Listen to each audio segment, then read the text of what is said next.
అన్న మీరు చెప్పండి అన్న, మీ పేరు? రాజా రమేష్. అన్న రాజా రమేష్. రమేష్ గారు, ఇప్పుడు మీ స్థానికైనా ఇక్కడైనా లోకల్ మీద? ఏం లేదన్న, same as seen similar questions. రాష్ట్రానికి కాబోయే ముఖ్యమంత్రి జగన్మోహన్ రెడ్డి.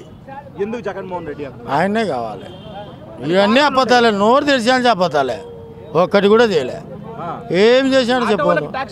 ఏది వాడి ఏంది చేశాడు? ఇప్పుడా ముందల్ల 100 రూపాయలు ఫైన్లు కట్టి ఒక్కొక్కరు ఎప్పుడు చేశాడు? ఇప్పుడు జగన్మోహన్ రెడ్డి చెప్పినాడు. జగన్మోహన్ రెడ్డి గారు ఆటోలకు సంబంధించిన హామీ ఇచ్చినారు. ఏంటి అదే హామీ? నెలకు 10,000, సంవత్సరానికి 10,000 ఇస్తామన్నారు. ట్యాక్స్ లేకుండా చేస్తాను. అప్పుడు ఈ పొగ తిప్పినాడు. లేదా సో జగన్మోహన్ రెడ్డి మాట మీరు విశ్వసిస్తున్నారా? జగన్మోహన్ రెడ్డి వచ్చి మనం బాగుపడితే వర్షాలు పడతాయి దేశం అంతే. Okay okay. ఇంకా లాస్ట్ ఎమ్మెల్యే గురించి, శివప్రసాద్ రెడ్డి గురించి. అయిపోయి గెలిచేది ఎవడు గెలిచాడు, ఇంక ఇడిచిపెట్టు ఇంకంతే.